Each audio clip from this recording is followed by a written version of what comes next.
9/11 کے بعد دہشت گردی کے خلاف جنگ میں پاکستان نے بے انتہا قربانیاں دیں، لیکن ان قربانیوں کے باوجود ایک طرف پاکستان سے ڈو مور کا مطالبہ ہوتا رہا اور دوسری طرف دنیا کو یہ بھی باور کرایا گیا کہ پاکستان دہشت گردی کا ایپی سینٹر ہے۔ جب حکومت کو پتا تھا کہ 7 جنوری 2017 کو ملٹری کورٹس کی مدت ختم ہو جائے گی تو پھر اس کی توسیع کے حوالے سے پہلے اقدامات کیوں نہیں کیے گئے؟ کیونکہ ایک تاثر یہ سامنے آتا ہے کہ شاید جو حکومت ہے وہ خود نہیں چاہتی کہ ملٹری کورٹس کے اندر توسیع ہو، لیکن وہ اپوزیشن کے کندھوں پر یہ چیز رکھ کر ملٹری کورٹس کو مسترد کرنا چاہتی ہے۔ 9/11 کے بعد ہم نے بے انتہا قربانیاں دی، لیکن اس کے باوجود ہم ہی سے ڈو مور کا مطالبہ اور تاثر بھی کہ پاکستان دہشت گردی کا ایپی سینٹر ہے، اس تاثر کو ختم کیسے کیا جا سکتا ہے؟ بسم اللہ الرحمن الرحیم۔ ایک اچھے کردار سے جو ہمارے پاس ہے اور ایک اچھی سفارتکاری سے ہمیں ایک اس طرح کا سفارتکاری کرنا چاہیے کہ ہم دنیا پہ ثابت کریں۔ اس طرح کی سفارتکاری کرنے میں ہم ناکام ہیں؟ بالکل ہم ناکام ہیں۔ دوسری جنگ عظیم کے بعد ایک واقعہ اس طرح کا ہوا کہ کسی دشمن ملک کا ریگولر آفیسر، اتنے رینک کا آفیسر آپ نے پکڑ لیا، آپ کی اس پہ کیا سفارتکاری؟ لیکن اس کے اوپر حکومت تو خاموش تھی، ہمیں اپوزیشن کی طرف سے بھی کوئی اس کے اوپر شور سنائی نہیں دیا، کیوں؟ دیکھیے جی، اپوزیشن کی طرف سے اسمبلی میں میڈیا پہ جتنا وہ کر سکتے تھے وہ کر سکتے تھے، لیکن اپوزیشن تو ملک کے اندر کر سکتے ہیں، باقی جو ادارے ہیں یہ کام اداروں کا ہے۔ لیکن ہمیں ملک کے اندر بھی اپوزیشن کا وہ کردار نظر نہیں آیا جو آنا چاہیے تھا۔ دیکھیے جی، اگر آپ کردار اس کو کہتے ہیں جو ماضی تھا، جو ہم نے دفن کر دیا کہ آپ کے پاس ادارے بھی ہے تو آپ ہر مسئلے کو سڑک پہ لے آئیں، کہ اچھی سفارتکاری کی جو ہمارے پاس نہیں ہے۔ ہمارے اپنے جو نیبر ممالک ہے اس کے ساتھ تعلقات دیکھ لیں۔ افغانستان جس کے عوام کو ہم نے اتنا پناہ دیا، اس کو ہم نے رشین فورسز سے آزادی دلوائی، اس کے ہر طرح کا ہم نے سپورٹ کیا۔ آج جن کے ساتھ ہمارے تعلقات دیکھ لیں، ایران جو ہمارا ایک برادر ملک ہے، جو کسی زمانے میں بریگیڈیئر صاحب بہت بہتر بتا سکتے ہیں، لیکن اگر افغانستان یا ایران کے ساتھ ہمارے تعلقات بہترین ڈائریکشنز میں آگے نہیں پڑتے، ذمہ دار ہم خود ہیں یا وہ ممالک؟ میں کہتا ہوں کہ اگر آپ اپنے پڑوسیوں کے ساتھ، یار اگر ساری دنیا آپ سے ناراض ہے تو آپ خود سوچ لیں کہ مجھ میں کیا خرابی ہے۔ یہ افسوس کا برگیڈیئر صاحب، چٹان صاحب نے اشارہ کیا ایران اور افغانستان کی طرف۔ بدقسمتی سے افغانستان ہی وہ ملک ہے جہاں پہ ابھی ملا فضل اللہ جیسے لوگ موجود ہیں۔ ہم کلبھوشن یادو کی گرفتاری کا معاملہ اٹھاتے ہیں تو پھر ساتھ ایران کی بات آ جاتی ہے کہ ایران کے ذریعے آمد رفت سارا۔ اگر ہمارے ہمسایہ ممالک کے ساتھ جو ہے بہترین تعلقات آگے نہیں بڑھ رہے تو یہ ہماری خارجہ پالیسی کی ناکامی ہے یا ان ممالک کی طرف سے بھی اس میں اہم کردار ادا کرتے ہیں؟ امریکہ بھی ان کو سپورٹ کر رہا ہے because they want to counter China through India. یہ دو بڑے مسائل ہیں۔ پھر ایران کے ساتھ پاکستان کا جو مسئلہ ہے وہ افغانستان میں جا کے دونوں کی ڈائیورژن ہے۔ افغانستان میں ایران کے اپنے انٹرسٹ ہے، پاکستان کے اپنے انٹرسٹ ہے۔ وہاں پہ افغانستان میں ایران اور ہندوستان کے انٹرسٹ آپس میں مل رہے ہیں، اس لیے وہ دونوں ایک سٹینڈ لیتے ہیں۔ پھر افغانستان میں انڈیا کے انٹیلیجنس ایجنسیز کا اتنا ہولڈ ہے، آپ کے بارڈر کے ساتھ جو سدرن پروونسز ہیں ان کے پاکتیکا، پاکتیا، ہرات، فلانا فلانا فلانا، ان میں سے ان کے تقریباً 22 کونسلیٹ ہے اور ان سب کونسلیٹ کو وہ سپورٹ کر رہے ہیں۔ مجھے یہ بتائیے گا، کہا جاتا ہے کہ افغانستان کی سرزمین پر طالبان کو روس اور ایران سپورٹ کر رہے ہیں، اگر رشیا اور ایران اس کو سپورٹ کرتے ہیں تو پھر بھارت کی مداخلت افغانستان کی سرزمین پر کس حد تک کم ہوگی؟ یہاں پہ چونکہ پاکستان کی جو بات آتی ہے اور طالبان کی بات آتی ہے تو پوری دنیا پاکستان کو طالبان کے ساتھ اور طالبان کو پاکستان کے ساتھ لنک کر رہے ہیں، اور اس کے اپنے ریزن سے، کیونکہ پاکستان نے افغانستان میں افغان جہاد میں طالبان کا اوپنلی سپورٹ کیا تھا۔ جب یہ کلبھوشن یادو کی گرفتاری کا معاملہ سامنے آیا تو ہم نے دیکھا تھا کہ عمران خان صاحب یہ ہمیشہ پیناما لیکس کی بات کرتے ہیں۔ آپ سمجھتے ہیں کہ اپوزیشن پارٹیز نے وہ کردار ادا نہیں کیا کلبھوشن یادو کے حوالے سے، ناکام رہی جو ان کا کردار تھا اور ان کو کردار ادا کرنا چاہیے تھا؟ یہ ہم اگر پاکستان میں ہم اپنی حکومت کو کرٹیسائز زیادہ کریں، ضرورت سے زیادہ کریں پبلک لیول پہ، تو یہ ہماری کمزوری کا میسج باہر جاتا ہے۔ جتنے انٹرنیشنل ایشوز ہوتے ہیں وہ آپ یہ جو پیناما لیکس کے اوپر آپ نے بھی اتنا شور مچایا اس سے یہ تاثر بن نہیں جاتا؟ نہیں، وہ پاکستان کے اندر کا مسئلہ میں آپ کو سمجھاؤں۔ پاکستان کے فارن ریلیشن ود انڈیا اگر ہم ڈیوائیڈڈ میسج دیتے ہیں کہ ہماری حکومت کے خلاف ہم اس کے خلاف ہی مظاہرے شروع کر دیں، اس کا ایشو حل کس نے کرنا ہے؟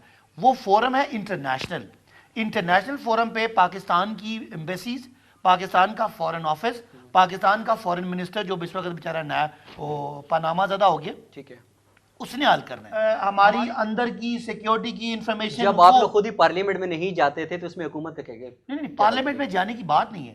ہمارا سے بھی تو پارلیمنٹ کے اندر ایک متفقہ قرارداد منظور ہوئی تھی۔ یمن میں اس وقت جو بات کر رہا ہوں کہ ہمارا جو ڈان لیکس کا ایشو ہوا وہ ہماری حکومت پہ یہ الزام ہے کہ ہمارا جو انڈیا ہمارے بارے میں نیریٹو بلڈ کرنا چاہتا ہے ورلڈ میں، وہ ہماری حکومت نے خبر لیک کر کے وہ بلڈ کیا. جی ناظرین، آپ کو یاد ہوگا کہ پاکستان میں سیاحت کی صنعت کو سب سے زیادہ فروغ 1970 کی دہائی میں ملا تھا، جب پاکستان ترقی کے راستے پر گامزن تھا. اس کے بعد 9/11 اور 9/11 کے بعد پاکستان کے خوبصورت مقامات کے حوالے سے جو غیر ملکی سیاح آتے تھے انہوں نے پھر پاکستان کا رخ کرنا چھوڑ دیا. پاکستان میں جو پاکستان کے خوبصورت مقامات ہیں اور سیاحت کو ہم کیسے فروغ دے سکتے ہیں، اس کے حوالے سے پہلے ایک ویڈیو کلپ دیکھتے ہیں، پھر اس پر بات کرتے ہیں. مشک پوری کے مقام پر نوجوانوں کی بڑی تعداد اس بات کا ثبوت ہے کہ پاکستان سے روٹھا امن تیزی سے بحال ہو رہا ہے، اور ہماری نوجوان نسل پاکستان کے خوبصورت اور دلنشین مناظر سے لطف اندوز ہونے کے لیے ارض پاکستان کے کونے کونے کا سفر کرتی نظر آ رہی ہے. پاکستان بھر کے جو دوسرے شہروں میں رہنے والے لوگ ہیں ان کو پتہ ہے کہ یہاں پر اتنی خوبصورت جگہ ہیں، پروموٹ کی ہیں؟ نہیں پتا، کہ میں دبئی آؤٹ آف کنٹری بھی رہ کر آئی، وہ لوگ تو یہاں آ جائے پاگل ہی ہو جائیں، دہشت گردی ختم کریں اور خود ہی بھاگے بھاگے آئیں گے. جو انگریز لوگ ہیں وہ تو کم آ رہے ہیں، فارن لوگ بہت کم آ رہے ہیں. ویسے پاکستانی لوگ ویلکم بہت ہی ویکینڈ کو بہت ہی چوائس کرتے ہیں، خاص کر کے مشپری کو بہت ہی ویلکم کر رہے ہیں، بہت ہی پسند کر رہے ہیں. میں اللہ کا شکر ہے میں بہت سارے علاقوں میں گیا ہوں، جیسے خنجراب، ناران کاغان، بابو سر ٹاپ، اور اب مشکپوری آ گیا ہے. گورنمنٹ کو ہی کرنے چاہیے، راستے ٹھیک کرنے چاہیے، یہاں کی سہولیات دینی چاہیے، لوگوں کو آنا چاہیے. لوگوں کے لیے یہاں سہولیات بالکل بھی نہیں. 2017 میں سیاحت کی موجودہ صورتحال کے حوالے سے ایک سیاح نے کہا کہ آپریشن ضرب عضب کے بہترین نتائج کی بدولت پاکستان میں سیاحت کو تیزی سے فروغ مل رہا ہے، اور اگر سیاحت کی صنعت کو بہترین انداز میں فروغ دیا گیا تو اس کے نتائج ناقابل یقین حد تک بہترین ہوں گے. میرا یہ خیال ہے کہ جب سے یہ ضرب عضب ہوئی ہے اور اس کے بعد پاکستان میں ٹورزم بہت زیادہ اس کو فروغ ملا ہے، اور امید میں کرتا ہوں کہ اگر تھوڑی سی توجہ دے دی جائے تو پاکستان میں ٹورزم جو انڈسٹری ہے یہ آپ کی سی پیک سے بھی آپ کو زیادہ بوسٹ دے سکتی ہے. بہت خوبصورت اور نہایت ہی دلکش، اور اس کے مقابلے میں دنیا کی کوئی جگہ نہیں. اس کا مقصد یہی ہے کہ لوگوں کو ٹورزم کی طرف راغب کیا جائے، جو کہ جس طرح انٹرنیٹ پہ بیٹھے رہتے ہیں لوگ یا گھروں میں بیٹھے رہتے ہیں، ان کے دماغ ایک قسم کے بند ہو چکے ہوئے ہیں. اس لیے ہمارا یہ کوشش ہوتی ہے کہ ان کو گھروں سے باہر نکالا جائے، یوتھ کو ایک ایسی ایکٹیویٹی دی جائے، ہیلدی ایکٹیویٹی ہو جس میں کہ ٹورزم بھی پروموٹ ہو، کیونکہ پاکستان کی ٹورزم بالکل تباہ ہو چکی ہے. یقیناً سیاحت کی صنعت کو فروغ دے کر ایک تو پاکستان کے جو معاشی حالات ہیں وہ بھی بدل سکتے ہیں، پھر جب غیر ملکی سیاح پاکستان میں آئیں گے اور وہ دیکھیں گے کہ پاکستان کیا ہے تو ان کی جو نیگیٹو پرسیپشنز ہے پاکستان کے حوالے سے وہ بھی بدل سکتی ہے، اور یقینی طور کے اوپر ہماری جو نوجوان نسل ہے ان کو ہم گھر کے بند کمروں سے نکال کر پاکستان کے جو خوبصورت مقامات ہیں ان کی طرف بھی راغب کر سکتے ہیں. لیکن چٹان صاحب یہ سب کچھ ہوگا کیسے؟ وہ کہتا ہے کہ کسی پالی نے کہا ہے کہ یہ سال اچھا ہے، دل بہل جانے کو غالب یہ خیال اچھا. خیال اچھا، تو یہ صرف دلی خیال تو بہت اچھا ہے، عمل کیسے ہوگا؟ پاکستان ایک اس طرح کا ملک ہے، میں بھی تھوڑا دنیا گھوما پھرا ہوں، کہ سارے اگر ہر ملک میں آپ جائیں تو اس میں جو منفرد چیزیں تو وہ پاکستان میں بھی آپ کو ملے گا، اور قدرتی طور پہ ملے گا، قدرتی طور پہ ملے گا تمام بر اعظموں میں. اور چاہے وہ آپ کو صحراؤں میں چاہیے، چاہے وہ آپ کو دریاؤں میں چاہیے، چاہے وہ پہاڑوں میں. پہلے تو آپ کے جو علاقے ہیں، مثال کے طور پہ کیٹو کے پہاڑ، تو کتنی سیاحوں کو اغوا کیا گیا. لیکن اب حالات بہتر ہوں گے تو پھر یہ سیاحت کی صنعت بھی فروغ پائے گی؟ جب بہتر ہوں گی. ابھی بہتر نہیں ہے، بہتری کے راستے پر گامزن بھی نہیں ہے. اچھا ٹھیک ہے. ایک بندے نے آپ کے ڈاکیومنٹری میں کہا کہ آپ کو یہ سی پیک کے لیول کا ایک، جی بالکل، انہوں نے کہا اس سے بھی زیادہ فوائد دے سکتے ہیں آپ کو. دیکھیں پاکستان میں اس وقت 3-4 پالیسی کی ضرورت ہے. ایک تو یہ ہے کہ ٹھیک ہے جی، میں جو بتاتا اس کے فائدے کہ آپ کو بے روزگاری کا مسئلہ حل ہو جائے گا، لوگوں کو گھروں میں روزگار ملے گا، آپ کا علاقہ کی ترقی ہوگی، آپ کی سڑکیں بہتر ہوگی، آپ کا بہت سارے لوگوں کو آپ کی غربت ختم ہوگی. ٹھیک ہے. باڑیاں سے ادھر پنجاب ہے، آگے شروع ہوتا ہے کے پی کے خیرہ گلی اس جگہ کا نام ہے. میں جب جاتا ہوں مجھے پتہ چل جاتا ہے کہ تبدیلی آ گئی ہے. سڑکیں، سائڈ پہ ہٹس، آگے ٹورزم. ہو سکتا ہے آپ پی ٹی آئی سے تعلق رکھتے ہیں، اس وجہ سے آپ کو بہت زیادہ تبدیلی بھی نظر آتی ہے. ایک بریک کے بعد بات کر لیں. کیمرہ کسی سے لے جائیں میں اور پنجاب اور سراج کی اس میں جگہ تھوڑا دور بتایا، میں قریب بتاتا ہوں. جی. پھر سواوا سے آگے جائیں گے نا تو تھوڑا آگے جا کے پی کے شروع ہو جاتا ہے.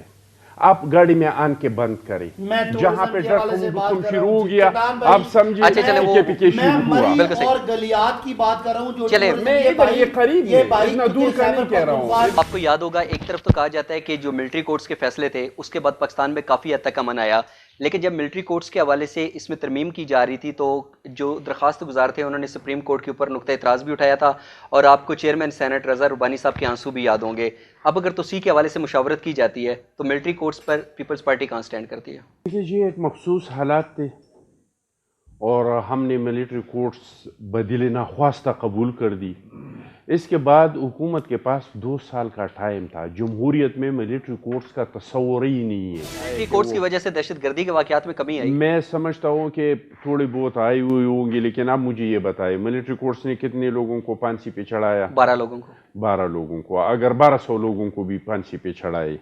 روز ہم ڈرون حملوں میں، آپریشنوں میں کتنی سنتے تھے کہ کتنے دہشت گردوں کو مارے گئی. تو کیا دہشت گردی ختم ہو گئی؟ دہشت گردی کے واقعات میں کتنی زیادہ کمی آئی. پھر 161 لوگوں کو سزائے موت دینی تھی لیکن 12 کو دیسا کی اپیل کا حق بھی دیا ہوا تھا. کمی تو 12-13 لوگوں کو پھانسی سے نہیں ہوئی. بریگیڈیئر صاحب یہ بتائیے گا ملٹری کورٹس کی وجہ سے کس حد تک امن آیا ہے؟ میرے خیال میں جن مخصوص حالات میں ملٹری کورٹس بنائے گئے اس نے کافی حد تک اپنا کام کیا ہے. آپ دیکھیں بنو میں جیل پہ اٹیک ہوا، اسی طرح جیل سے لوگ فرار ہوتے تھے. آپ سمجھتے ہیں کہ سیاسی یا معاشی دہشت گردی کے جو تھے وہ بھی کیسز ملٹری کورٹس میں جانے چاہیے تھے؟ بالکل جانے چاہیے. ٹھیک ہے عباسی صاحب، اس میں ملٹری کورٹس کے حوالے اس کا دائرہ کار میں یہ ایک نقطہ دیا گیا ہے کہ جو فنڈ کرتے ہیں ان لوگوں کو، فنڈنگ ہوتی ہے، ان کے خلاف ملٹری کورٹس میں کیس جائیں گے. پاکستان تحریک انصاف کیا سمجھتی ہے کہ ملٹری کورٹس کو توسیع ملنی چاہیے یا نہیں؟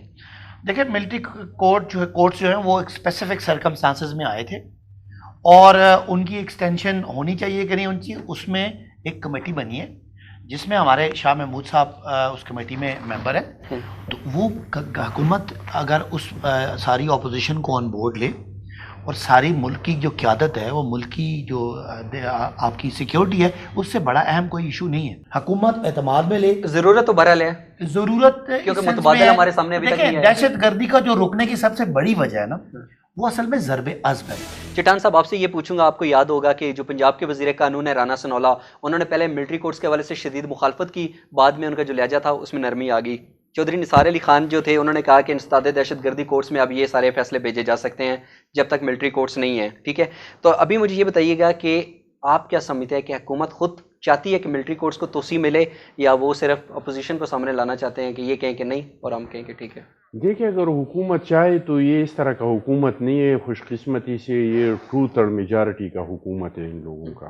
ساری چیزوں پہ ہماری شدید رد عمل ہے. تو کیا انہوں نے پاکستان پیپلز پارٹی کا رد عمل تبھی سامنے آتا ہے جب الیکشنز میں کوئی 8 ماہ یا سال ایک رہ جاتے ہیں. تمام مہذب قوموں میں آپ دیکھ لیں، جس کو مینڈیٹ مل جاتا ہے اس کو ٹائم ملتا ہے اور دیکھتے ہیں کہ وہ اپنی پالیسیوں کو قوم کے سامنے لائے.